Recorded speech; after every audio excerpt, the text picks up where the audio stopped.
Welcome to this special edition of Cronkite News. I'm Lindsay Hahn. Thanks for joining us. Cronkite News is the only Arizona news organization with a permanent news bureau in the nation's capital. Here's a look back at some of our Washington coverage so far this year. Local governments count on the federal government to help fund many of their programs. But if the Census Bureau's count of citizens is off, the funding can be at risk. City officials shared their concerns about the census at a meeting today in Washington, as Ariana Bustos reports.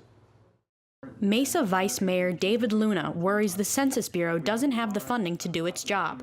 He worries this will cost cities like his money down the line. I don't believe that the Census Bureau has the adequate funding to carry out their jobs.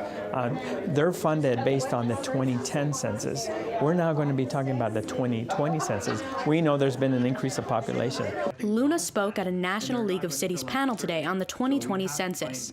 City officials like Seattle Council member Teresa Mosqueda shared those concerns. I have to say I'm a little worried that the confidence is misplaced from the ground level. I'm concerned about the lack of funding. Luna says an accurate census is vital for funding Arizona programs. We get many, many federal dollars as a result of the count of the individuals that live in our community. So we want to make sure that every dollar that we can get, that we can take advantage of. And that's going to be based on this count on the census. Tim Olson, Associate Director for Field Operations at the Census Bureau, says he's not concerned about funding. So I believe that we really are in a great spot. We have developed multiple systems, and we're actually ahead of our planning schedule to be operational. But Luna says he thinks the positivity is misplaced. To collect data with less money is going to be a real challenge for that. They're employing technology, but still, don't think that they have enough funding for them to do their job adequately. In Washington, Ariana Bustos, Cronkite News. Testing for the 2020 census is already underway, with the Bureau set to mail out the first forms to homes in Providence, Rhode Island in a test run this Friday. Congress is once again facing a deadline to pass a budget or shut down the government, and Democratic lawmakers are once again demanding that the DREAM Act legislation be part of any budget bill. Cronkite News reporter Austin Bundy brings us the story from our Washington bureau. With the future of the DACA program still uncertain, House Democrats are demanding a vote on the DREAM Act. Illinois Congressman Luis Gutierrez said Dreamers' lives are not bargaining chips. We want a clean dream bill that we can vote on. And you can't say you're going to release one hostage by taking another. That's not the way we're going to do this. However, Democrats won't vote for just any immigration plan. Representative Raul Grijalva specifically targeted a Republican bill co-sponsored by Representative Martha McSally as a non-starter. You know, the Goodlatte McSally bill is awful. It only temporarily takes care of DACA recipients and DACA eligible young people in this country, and it continues this regimen of ratcheting up the militarization on the border. Democrats say a vote on immigration reform is long overdue, but House Speaker Paul Ryan has said that he will not mix immigration reform with the budget debate. Vermont Congressman Peter Welch said Democrats are only asking for a chance to vote on the issue. Raise your hand, put your card in the voting well, and say to the American people where you stand. But give us the chance to do the same. In Washington, Austin Bundy, Cronkite News. The current budget extension, the sixth so far this fiscal year, expires a week from Friday. Congress has to approve a budget or another budget extension if it wants to keep the government from shutting down then. Just 2 days after President Donald Trump visited San Diego to inspect prototypes of his planned border wall, a House subcommittee asked the question, what do we get for $33 billion? Cronkite News reporter Austin Bundy in our Washington bureau was there for today's debate. Democrats on the House Homeland Security Committee, like Texas Congressman Filemon Vela, believe the wall is a waste of time and taxpayer money. Of the $33 billion in investments identified in this plan, approximately 55% of these taxpayer dollars are meant to build a big, beautiful border wall. That seems unusually disproportionate given what we have heard in testimony. Acting Deputy Commissioner for U.S. Customs and Border Protection, Ronald Viteo, would not guarantee that a wall will completely halt border crossers, but he said the president's plan would help address the problems faced by Border Patrol agents. Where we have the investment in a complete fashion, technology, infrastructure, mobility to the border, we will be much more effective Tucson Representative Martha McSally argued the wall shouldn't be such a polarizing issue, noting that previous administrations have called for replacement barriers across the southern border. Lots of miles of replacement fencing and some additional barriers, wall barriers approved under previous administrations. So this has been a consistent element of what the operators have asked for. In Washington, Austin Bundy, Cronkite News. Arizona Senator Jeff Flake told a Washington audience today that he wants to see a traditional conservative run for president in 2020. Could that candidate be Flake himself? He's not saying. Ariana Bustos brings us more from our Washington bureau. For months now, Flake's dissatisfaction with President Donald Trump and the direction of the Republican Party has been well known. He ramped up that criticism today, calling on his party members to speak up, and loudly. It seems at times that speaking in measured tones in the face of the routine vandalism to our democratic norms is about the same as whispering into a hurricane. Flake addressed the National Press Club today on the current state of politics and focused especially on the importance of free speech and speaking out against injustice. He urged Republican Party members to face the realities of the current presidential administration.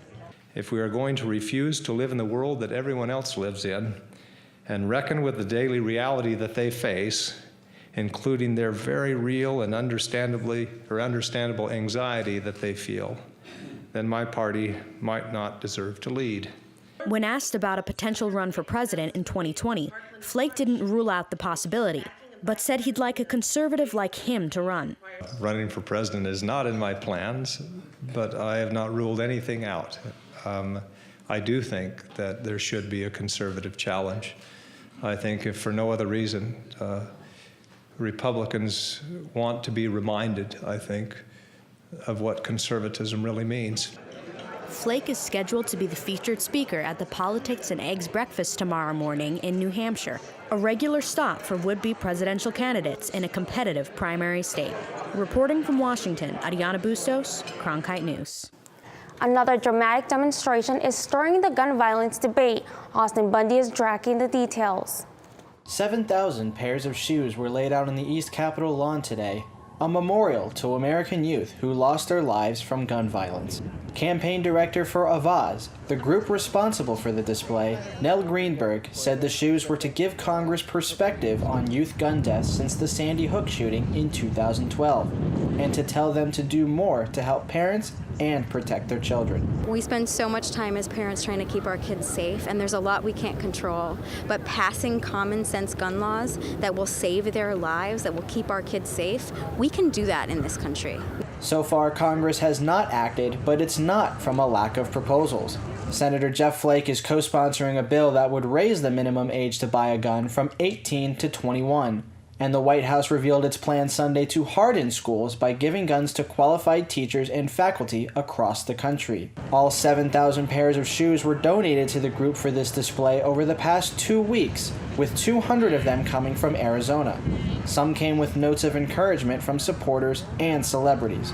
We want the killing to stop, and we want our elected representatives to keep our kids safe. And if they don't, then we will vote them out of office and find elected representatives who will. The House is expected to vote tomorrow on the Stop School Violence Act, a bipartisan measure in order to teach teachers and students how to prevent threats and acts of violence in schools. Live in the New Washington Bureau, Austin Bundy, Cronkite News. Employment numbers continue to improve both in Arizona and across the nation. While Arizona's January jobless rate was still slightly higher than the national rate of 4.1%, experts still point to gains the state has made. Cronkite News reporter Shelby Lindsay takes a closer look at the numbers. Jobless rates in Arizona fell to 4.8% in January, according to the latest reports from the Bureau of Labor Statistics. That is a far cry from the 10% unemployed in 2010. Garrick Taylor, spokesman for the Arizona Chamber of Commerce and Industry, said we have to remember where we started. We've had a steeper hill to climb. With that said, we have made tremendous progress in the state over the last decade.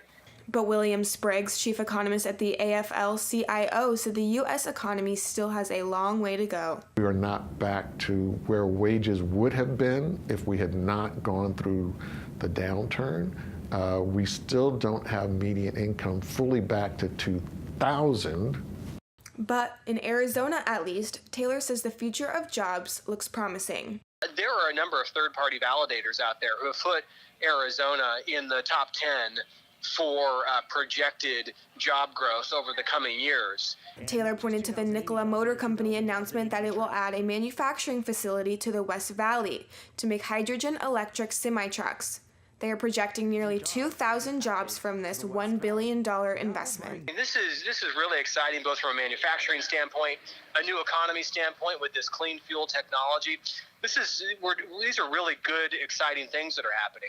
In February alone, employers added 313,000 jobs nationwide, when the economy only needs 150,000 new jobs each month to keep expanding. Spriggs said this is a step forward, but not the end of the problem. It is another indicator that the labor market is healing. They should take with a huge grain of salt. You know, this is historically low numbers. Reporting in Washington, Shelby Lindsay, Cronkite News. The Supreme Court has also refused to hear a case challenging Arizona's death penalty law. Reporter Ariana Bustos is tracking the latest from our Washington bureau. The Supreme Court refused to hear a case today, which argued that the death penalty requirements for Arizona are too broad.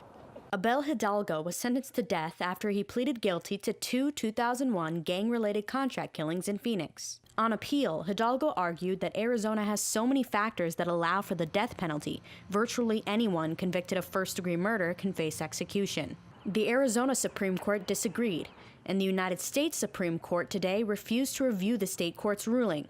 Arizona Attorney General Mark Brnovich did not immediately respond to requests for comment. Robert Dunham, executive director of the Death Penalty Information Center, says today's decision is not the end of the line for the issue. This only means that the United States Supreme Court isn't going to review this case at this stage of the proceedings. It doesn't mean that the issue's been resolved against them. Dunham noted that 4 justices who disagreed with the Arizona Supreme Court ruling, but said they needed more evidence to consider Arizona's statute. Dunham said despite the fact the court has decided not to review this case, he said the questions it raises are still not resolved. When the United States Supreme Court decides not to review a case, it doesn't mean it's rejecting the claims that were presented. So this issue is still in Mr. Hidalgo's case, and it's still present in the cases of all the other Arizona death row prisoners who are challenging the constitutionality of the statute. There are currently 116 inmates on Arizona's death row. Reporting from the Supreme Court, Ariana Bustos, Cronkite News. Hidalgo was not the only Arizona death row challenge turned away by the justices today. The Supreme Court also declined to hear an appeal from Scott Claiborne. He's been on death row since 1983 for the sexual assault and murder of a University of Arizona student. Those March for Our Lives events will be held in cities across the country, including here in Phoenix. But the biggest march is expected in Washington, where city officials are bracing for the crowds. Cronkite News reporter Austin Bundy in our Washington bureau has details on the preparations. Washington officials said they are anticipating hundreds of thousands of students to gather here Saturday for the March for Our Lives. The student march to call for gun reform in the wake of the Parkland shooting is expected to be the biggest event since last year's Women's March, which brought up to 1 million people to town. Metropolitan Police Chief Peter Newsham said there will not be security checkpoints for this march, but reassured participants they have nothing to worry about. I would urge young people who are interested in coming. They're coming to one of the safest cities in the country, and we're going to do everything we can to make sure that we have a successful event. March for Our Lives President Dina Katz said what was going to be a march has now turned into a rally due to the sheer size of the expected crowd, making a physical march nearly impossible. We had talked about a march, but because of the amount of people that we're expecting, we are closing down all of Pennsylvania Avenue from 12th down to 3rd, and we feel like it's the movement of everybody getting here, and that will culminate at the stage at 3rd and Pennsylvania. Newsham said large crowds are not uncommon for the district, noting that the annual Cherry Blossom Festival starts Sunday, and the city is ready. I would say that this city is probably in better shape to handle these types of events than any other city. In Washington, Austin Bundy, Cronkite News. It was more than 5 years ago that then-Governor Jan Brewer signed an executive order denying driver's licenses to DACA recipients, an order that was quickly blocked by courts. Cronkite News reporter Austin Bundy tells us from our Washington bureau, the Supreme Court battle may be over, but not the political fight. Austin? Arizona will continue issuing driver's licenses to Dreamers after the Supreme Court this week refused to hear the state's last-ditch appeal on the issue. The court's decision did not sit well with some Republicans, including the one in the White House. This was President Donald Trump yesterday. During a meeting on sanctuary cities, he praised Attorney General Jeff Sessions for the Justice Department's actions on immigration. Jeff, I will say the level of strength from the Justice Department on this issue and on other border issues has been fantastic, so we appreciate it very much. But this morning, Trump took a different view of the department, taking to Twitter to criticize the agency for not pushing the Supreme Court to hear Arizona's case, saying they, quote, should have sought review. Arizona Representative Andy Biggs agreed with the president, saying he was frustrated and disappointed by the high court's inaction. Arizona was trying to prevent those who are here in the country illegally from getting licenses. Other states have permitted it. And so you have a real conflict of laws from state to state. Biggs said there needs to be a single ruling to deter states from contradicting each other's laws. When you have national reciprocity on driver's licenses like we do, to have that kind of disparate legal application is a problem, and the U.S. Supreme Court should have weighed in on it. While Biggs and the president were unhappy with the court, immigration advocates like Representative Raul Grijalva said justice prevailed, calling the state's case a, quote, baseless challenge from the anti-immigrant forces in the state. In Washington, Austin Bundy, Cronkite News. Lawmakers are working to close an $11.6 billion maintenance backlog in the national parks, but differed on how to pay for it. Ariana Bustos brings us more from our Washington bureau. Matt Lee Ashley said addressing the maintenance backlog is important, but not at the risk of damaging the environment. Should we be selling out the Arctic National Wildlife Refuge to fix some bathrooms in the national parks? No, of course not. And the same goes with building a coal mine outside of a national monument. That's not the appropriate activity for our public lands, especially not to be paying for potholes in parking lots on national parks. Lee Ashley, senior fellow at the Center for American Progress, testified Tuesday in support of the National Parks Legacy Act, which would dedicate tens of millions of dollars every year over the next 30 years to fix national parks. Lee Ashley says it's better than the alternative, the National Park Restoration Act, which would use revenue from energy development. It's extremely speculative. No money would go into this fund unless the United States dramatically expands drilling and mining in some of the most sensitive places we have. But National Park Service Deputy Director P. Daniel Smith disagreed. He said the Restoration Act is efficient and provides needed money in a third of the time. We cannot rely solely on appropriated dollars to address this problem. The backlog of projects at our national parks limits access, lessens visitor experiences, impacts recreational opportunities, and compromises public health and safety. Lee Ashley said the government can still address the maintenance backlog, but protect the environment at the same time. You have to be investing both in visitor facilities and in protecting the places that are in these national parks so that people can go see abundant wildlife and historic treasures. Reporting from Washington, Ariana Bustos, Cronkite News. Arizona's maintenance backlog is at more than $500 million, the Grand Canyon making up most of it at about $330 million. Senator John McCain has been in Arizona since last fall being treated for cancer, but his former colleagues continue to recognize him with awards in and around the nation's capital. Washington Bureau's reporter Shelby Lindsay takes us to the latest honor. John is an American hero who's lifted all of us up, lifted his nation up. Former Vice President Joe Biden has often called Senator John McCain a hero. Most recently at the United States Naval Academy, where McCain was honored as a distinguished graduate. His maverick reputation first took place at the Academy, where he became better known for his disciplinary scrapes than his academic achievements. Biden accepted the award on behalf of McCain, who continues treatment in Arizona for a deadly form of brain cancer. The class of '58 nominated McCain, even though people like class president Gordon Gerson did not know him well during school. The first I really knew about him was when he became a POW. McCain flew combat missions over Vietnam, where he was captured and spent more than 5 years as a North Vietnamese prisoner of war, turning down chances to be freed. Biden said few could live up to that standard. How many others, knowing they could go free, would subject themselves to 5 more years of torture because he adhered to the standard? First man in, first man out. McCain was awarded not just for his military service, but his time in politics as well. Gerson described McCain's political career as elegant. He seemed to have a lot more right answers than many other congressmen did. Biden commended McCain's military and political career, saying he is one of the best characters the Senate has ever known. Reporting from Annapolis, Maryland, Shelby Lindsay, Cronkite News.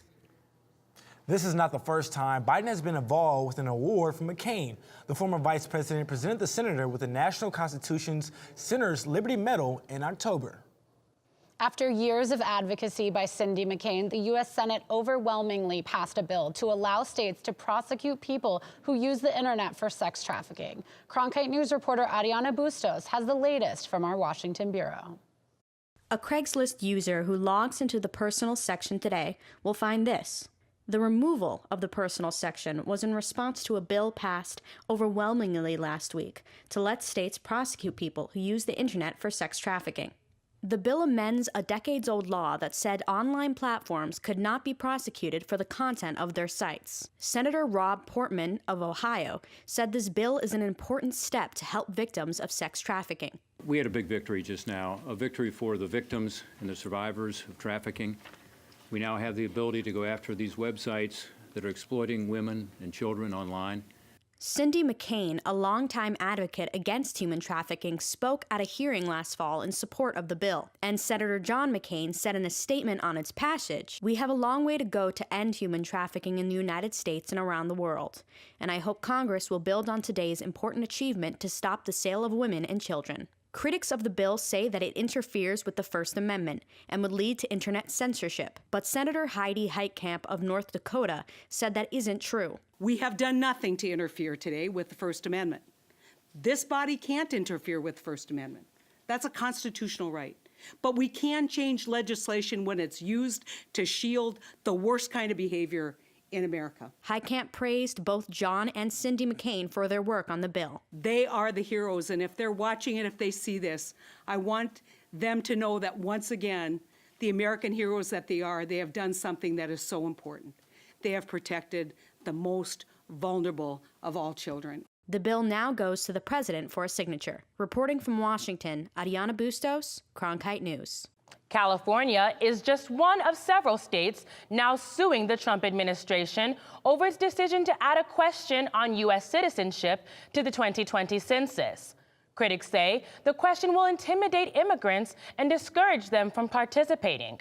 Cronkite News reporter Ariana Bustos talked with one Valley leader in the ongoing census debate in Washington. Mesa Vice Mayor David Luna, who spoke at a conference on the census, worries the addition of the citizenship question will hinder the one job the census is supposed to do. The Constitution calls for persons. Persons are individuals that live in your community.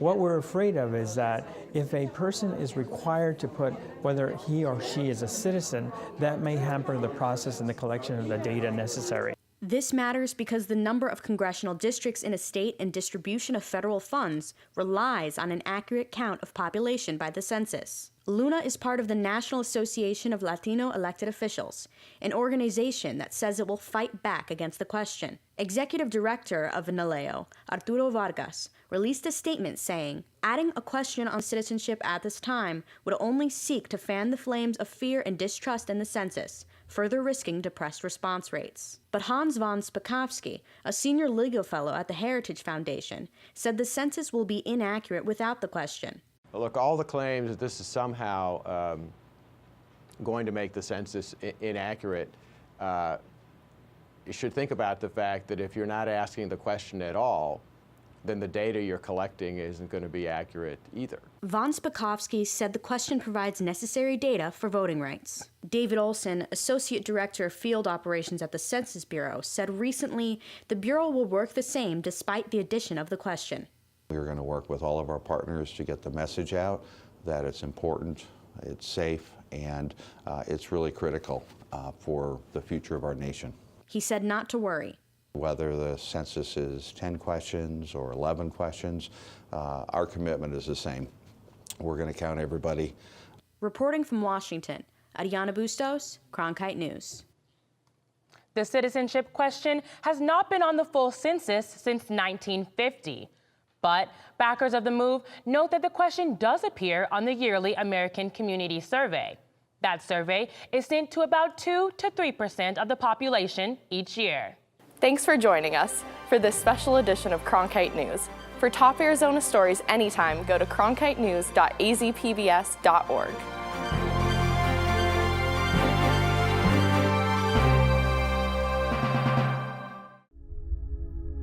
Hello from the children of planet Earth. Exploring, it's the lifeblood of the mission. Human beings are a curious bunch. What are we going to see when we get really close? Just because an idea is crazy, it's not necessarily wrong. We were on our way. You don't get anywhere until you've tested the limits. That carries an intensity you can't imagine. You could hear people just, whoa. Oh my God, absolutely spectacular. It's a rush. We ask a lot of our heroes. We are at a remarkable moment. We're going farther than any exploration ever has.